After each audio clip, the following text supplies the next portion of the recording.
Las 10 y 12 minutos de la noche. Hoy vamos a contarles una iniciativa europea muy interesante y aún muy desconocida. Se trata de un proyecto educativo que lleva el nombre de Women Legacy, que trata de acabar con la historia silenciada de las mujeres en el mundo de la cultura y de la ciencia. Es decir, que rescatan el legado de mujeres en muchas disciplinas que nunca nos han enseñado los colegios y las universidades. Les doy un dato: la presencia femenina en el contenido de los libros de texto en secundaria es solo del 7,6%. Hoy tenemos con nosotros a su principal precursora en España, a su coordinadora. Ella va a presentar este proyecto mañana en Castilla y León, lo va a hacer en Salamanca, y desde allí nos escucha, es la investigadora Ana López Navajas. ¿Qué tal? Buenas noches. Buenas noches, ¿qué tal? Bueno, es verdad que si miramos nuestros referentes históricos, son todos o casi todos masculinos, tanto en la historia como en la cultura y la ciencia. Su proyecto trata de poner rostro y cara a muchas mujeres que han marcado hitos y que se han silenciado. ¿A qué cree que se debe este desconocimiento? Bueno, es un proyecto común de mucha gente. Desde aquí lo hacemos desde la Asociación del Legado de las Mujeres, la Consellería y varios socios. Pero este desconocimiento se debe básicamente a una estructura que permite o que facilita que no se les conceda ni se les reconozca las contribuciones que han hecho las mujeres. Me refiero a casos concretos, no es que hablo en general. Me refiero a que no conocemos a casos como las clásicas, Aspasia de Mileto o Eneduana, una de las grandes figuras de la antigüedad, o, por ejemplo, la primera teórica del cambio climático, Eunice Foot, que se confunde con Tyndall. Es decir, hay toda una serie de hitos que al final consiguen distorsionar el relato cultural que tenemos y el relato social. Y eso es un inconveniente para todos, mujeres y hombres. Todos somos víctimas de esa ausencia. Hay un ejemplo también que es, ponía unos ejemplos ahí, pero bueno, hay Mileva Maric, por ejemplo, fue una destacada matemática y la primera esposa de Albert Einstein. Actualmente existe un debate histórico-científico en estos momentos sobre la posible coautoría de ciertas investigaciones, entre ellas, por ejemplo, la teoría de la relatividad, que están atribuidas exclusivamente al que fuera su marido, Einstein. Usted ha escrito un artículo sobre ella. Sí. Yo no sé si esto es un ejemplo de mujer eclipsada por un hombre. Sí, es uno de los ejemplos clásicos. Es más, es contemporánea, por ejemplo, de otra pareja, los Curie, donde la participación del marido y el reconocimiento del marido dio otros resultados y facilitaron la carrera también de su esposa, con Mileva Maric, que participó en los tres principales artículos por los que Einstein después recibió el Nobel, que trabajaron conjuntamente. Su trabajo no está reconocido y siempre está lleno de polémica, muy enconada. Es un caso claro de una mujer dedicada a la ciencia y que, bueno, después de nacer su segundo hijo, toda la dedicación a la ciencia desde luego se eclipsó, porque el hogar y la absorbieron y, por supuesto, las relaciones con Einstein. Einstein taponó por completo a su mujer. Sin embargo, tuvieron una colaboración muy buena, como queda reflejada en sus cartas en los primeros tiempos. Y parte de esas iniciativas, el efecto fotoeléctrico y tal, de ellas participó claramente Mileva. Usted habla de... Junto a ella hay...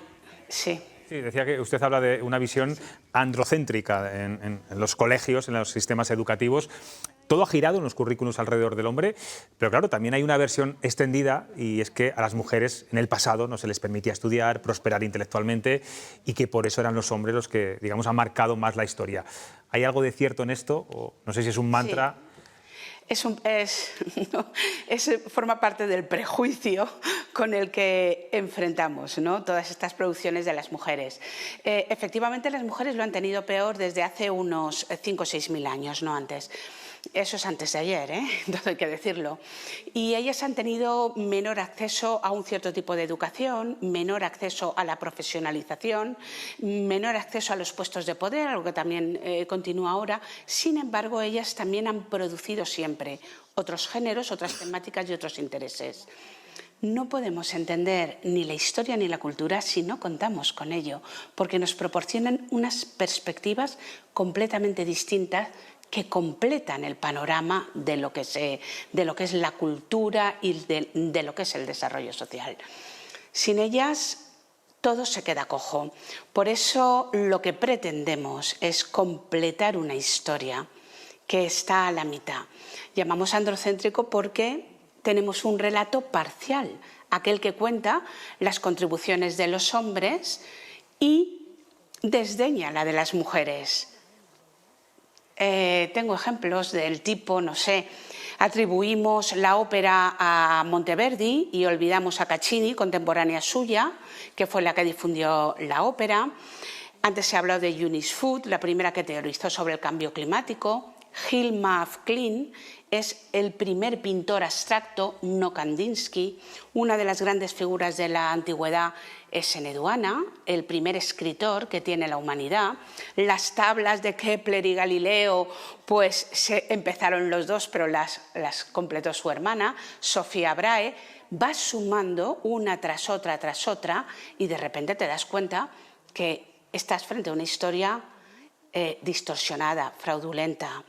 Y, por ejemplo, seas hombre o mujer, un hombre genuinamente interesado por el arte, ¿realmente va a tragar que cuando le enseñen arte no le hablen de Fede Galicia, el 16, la que hace el canon del bodegón, las grandes artistas flamencas, Clara Peters, Rachel Ruiz, Catalina von Hemesen, ¿no? ¿Realmente todo esto puede alguien interesado genuinamente en el arte, la música, la literatura, aguantarlo? No. Sí, parece que sería una visión incompleta, desde algo luego. Distorsionado. Entiendo que ustedes quieren restituir el legado de las mujeres y que se le devuelva su protagonismo histórico. ¿Eso es fácil implantarlo en el actual sistema educativo? Yo no sé cómo se están moviendo para desarrollarlo. Están en un momento inicial, están teniendo contactos con comunidades autónomas, con el gobierno. Bien, lo que hemos planteado, hay décadas ya de estudios que fundamentan muy sólidamente todas estas aportaciones en todas las áreas, en el ámbito científico, literario, artístico, filosófico, de las mujeres. Pero claro, todo eso no pasa a las aulas.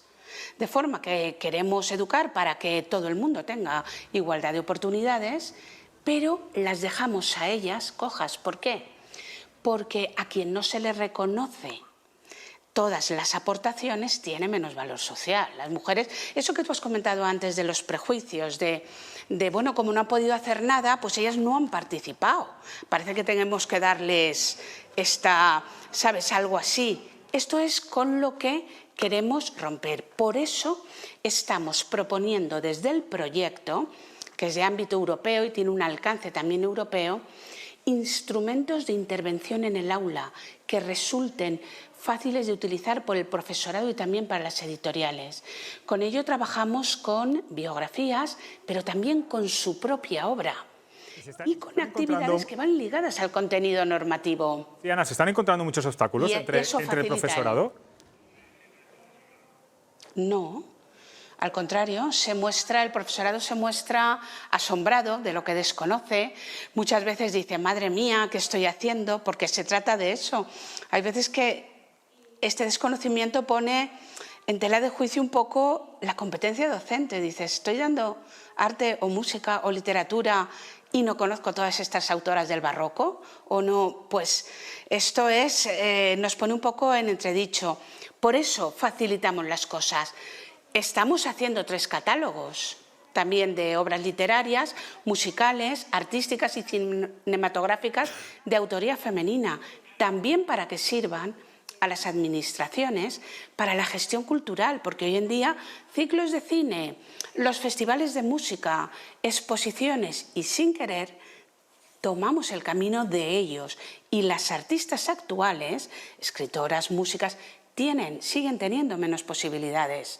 Esto, estudio tras estudio, hay unos estudios que hace la Asociación Clásicas y Modernas que ponen al día las mujeres en la música clásica, en los festivales, en los ensayos, en la literatura, y te das cuenta de premios, de ediciones y tal, cómo las cifras son menores, pero la producción es igual o mayor. Le iba a preguntar, Ana, ¿en qué momento? Esto no se ajusta. Le iba a preguntar en qué momento de la historia más reciente el sistema educativo y la sociedad en general empezó a integrar y a reconocer la labor de las mujeres en todas estas disciplinas, pero me está diciendo que a día de hoy todavía no están, digamos, integradas. Sí. No, no lo están. De hecho, tenemos ahí los resultados, por eso estamos con el proyecto. Los resultados de presencia femenina lo que nos hablan es de un discurso muy masculino, un discurso que habla de hombres, pero no que habla de todos. Y Ana, ¿quién tiene la culpa? ¿Quién es el responsable? La humanidad somos todos, sí. ¿Quién es el responsable de que esto ocurra a día de hoy? No sé si las editoriales, en fin. No, el responsable es digamos, una costumbre, una tradición cultural que la practicamos desde la universidad, desde las aulas, que la compartimos todo el mundo, donde hacemos mayor hincapié en las producciones de ellos. Por ejemplo, en el análisis de resultados, a veces de las editoriales, aparecía un siglo XX, donde en literatura no aparecían dramaturgas ni poetas. Eso está alejadísimo de la realidad, no tiene nada que ver con nuestro panorama literario. No aparece nadie en el barroco, un Lope, Calderón, un tiempo, por ejemplo, donde tenemos a Sor Juana Inés, a María de Zayas, a Ana Caro, Catalina de Arauso, Luisa de Carvajal y Mendoza, Cristobalina. Bueno, tenemos a muchas de ellas, no aparece ninguna y dices, ¿y esto se parece a una estafa? No, da igual quién seas. Entonces, esta tradición de quitar a las mujeres de lo escrito y de presentarlas siempre como excepciones solas. Hay una, hay otra, que es lo que facilitan esto que has dicho. No, es que solo ha habido una, o es que pensamos que siempre han estado ahí. Esa tradición, que está muy bien asentada, es la que hace que no podamos romper con un discurso tan sesgado, tan distorsionado. ¿Usted cree que esto es una... aspirar todo el mundo a tener una historia normal, una cultura completa? ¿Esto es una cuestión de género, de feminismo, de machismo o simplemente de falta de rigor académico? A ver, esto es una cuestión de falta de rigor académico, por supuesto, pero ¿por qué? Porque hay ahí una sociedad donde los hombres priman sobre las mujeres que ha favorecido todo esto. Por eso el impulso feminista de muchos estudios feministas es lo que ha proporcionado las claves para darnos cuenta y para devolvernos a todos ese patrimonio cultural que nos pertenece, que hoy en día es una pérdida. Entonces debemos tener en cuenta que esto nos pertenece a todo el mundo. Sigue existiendo, Ana... Y que no tenerlo crea desigualdades a ellas. ¿Sigue existiendo esa idea de que las mujeres, las niñas en su momento, son de letras y que las ciencias y las carreras tecnológicas corresponden más al público masculino? ¿O eso ya está superado? O se lo pregunto de otra forma, ¿seguimos educando diferentes a los niños que a las niñas? Sí, proyectamos diferentes expectativas. Bueno, de hecho, en el análisis, las áreas donde menos representadas están son las tecnologías y la informática. Hoy en día también proyectamos menores expectativas sobre esto a las niñas y las educamos para ello, incluso a aquellos que decimos, no, si es que yo educo igual a mis hijas que a mis hijos. No. Por eso cuando con 10 años ellas eligen ballet o algo así que está muy bien y ellos no lo eligen y no quieren saber nada de informática, decimos, no, es que es lo que ellas han querido. No. Es para lo que las hemos educado, a ellos y a ellas. ¿Con eso qué pasa? Que perdemos talento femenino para las ciencias y talento masculino para el ballet. Entonces, tenemos que ser conscientes de que esa falta de referentes y esa socialización distinta básicamente nos está quitando talento a la sociedad y nos está impidiendo también ser más felices. Que Ahora, es tengo lo que aquí a da tres... el hecho de tener cada uno sus... Tengo a tres tertulianos aquí que me acompañan, que están aquí tomando notas, algunos asienten, sí, otros no tanto. Bueno, Alfredo. Pues Ana, yo hay cosas que comparto, cosas que no. Es verdad que yo creo que en el mundo, yo me dedico al ámbito jurídico y yo pienso en los grandes despachos de España y todos tienen un nombre de hombre. Quiero decir, Garrigues era un hombre, Uriel era un hombre, Cuatro Casas era un hombre. No hay ningún gran despacho que lleve nombre de mujer, existiendo excelentes juristas, porque de hecho prácticamente ahora mismo pues el 60% de los jueces son mujeres, el 60% de los notarios son mujeres y en los despachos abundan las buenas abogadas, ¿no? Entonces, yo reconozco que es verdad que existe probablemente una tradición, vamos a decir, histórica, que ha hecho que sí es cierto que en esos microliderazgos haya una imposición del hombre sobre la mujer y que evidentemente creo que efectivamente es deseable que eso cambie, sobre todo por el concurso de méritos, que creo que es lo que debe primar. El que sea de verdaderamente el mejor, pues tendrá que, sea hombre o sea mujer, con independencia de eso. Entonces esa parte estoy de acuerdo que hay que hacer cosas. En la parte que me gusta menos es que en ocasiones yo noto que hay personajes históricos que sí son muy relevantes, pero que no gustan demasiado, ¿no? Porque, por ejemplo, a mí se me ocurre que si preguntamos a los españoles quién es el rey más importante de España, pues yo creo que probablemente Isabel de Castilla, Isabel la Católica, pues me atrevería a decir que sería él o Felipe II el que consideramos como rey más importante. Pero, sin embargo, Isabel la Católica, recientemente en una entrevista, he visto a alguien que, es que ha sido este fin de semana, por eso lo tengo como muy reciente, que no lo consideraba un referente como feminista a tener en cuenta, como mujer a empoderar, ¿no? Esta palabra que se emplea tanto ahora. Entonces, Isabel. Sí. Entonces, quiero decir que hasta dónde estas cuestiones suman más que restan, porque hay algunas cosas que ya te digo que Ana, estoy además encantado de haberte oído lo de Curie, que lo conocía y es un hecho además histórico que absolutamente hay que corregir y habrá que explicar en los colegios que efectivamente fueron un hombre y una mujer, con independencia de quién aportará más, los que son los verdaderos protagonistas del descubrimiento y no él, ¿no? O sea, eso, vamos, por descontado que tiene que ser así, pero claro, al final, en un recorrido histórico donde hablamos que hay un 7%, hemos dicho en las referencias de mujeres en los libros de texto, hay una parte en la que es verdad que hay un ocultamiento, que probablemente hay personas que merecían tener un mayor reconocimiento de lo que tienen, pero hay otra parte que va a ser innegable. Es decir, Picasso al final es Picasso, Goya al final es Goya, y por el hecho de que demos valor a cosas que merecen tener valor, tenemos que también buscar un punto de equilibrio de entender que no podemos ver el mundo de los últimos 20 siglos con los ojos de hoy. Y quizá ahí es donde es más una reflexión que una pregunta. Creo que hay un poco una sensación que tengo, que yo por eso discrepo un poco con algunas cosas de estos movimientos, que quizá nos hemos pasado de frenada, ¿no? Que decir, llegamos tarde porque yo creo que ahora hay mucha más igualdad de la que hay. Yo también discrepo en lo de la educación. Yo creo que a niños y niñas, en líneas generales, todos educan a sus hijos. Bueno, pero... Vamos a escuchar a Ana. Sí, disculpe. Fíjate, hay algunas cosas que has manejado aquí. Primero, no hablamos de feminismo cuando hablamos de Isabel la Católica, pero Isabel la Católica fue aquella que educó a sus hijas, que creó un ámbito muy, digamos, cultural importante, que, digamos, tuvo unas iniciativas estupendas, que, sin ir más lejos, es ¿os acordáis del Príncipe de Maquiavelo?, que le atribuye a Fernando el Católico el hecho de la Guerra de Granada y por eso lo considera un príncipe renacentista. Las crónicas ya te dicen que la Guerra de Granada fue una cosa, como la llamaban en Castilla, la Guerra de la Reina. Es ella el modelo de príncipe renacentista. Quiero decir que no hablamos de feminismo y no proyectamos lo de hoy en día.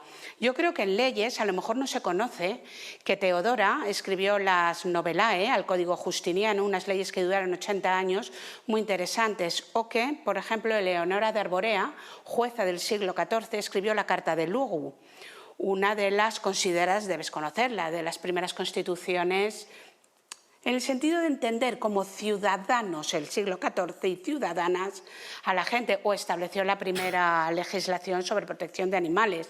Es decir, son cosas que se deben conocer. Yo de Picasso y de Dalí no te digo nada, pero Remedios Varo, ¿qué hace que no la conocemos? Se puede valorar su obra con Dalí perfectamente, y María Blanchard, que es lo que tenemos, y Artemisia Gentileschi en el barroco. ¿Cuáles son las influencias de esas mujeres? Tú dices, no, es que supongo que a veces cuando no conocemos los datos los decimos, pensamos que son 4, que han hecho 4 cositas y que Goya es Goya, claro, y Artemisia Gentileschi es Artemisia Gentileschi y Lise Meitner es Lise Meitner. Ahí estamos, dándole el valor que tiene cada uno. Arantxa. Entonces, no Perdona, se Ana, trata ni de proyectar, ni de... Sí, vale. vamos un poco justos de tiempo. Sino de hacer la realidad. Eso vale. es. Arantxa. Hola, buenas noches, Ana. Yo primero quería darte la enhorabuena por el proyecto y de alguna manera también a la Generalitat por haber tenido la visión suficiente para considerar que era un proyecto importante para apostar por él y para sacarlo adelante. Al margen de las discrepancias que yo pueda tener con lo que...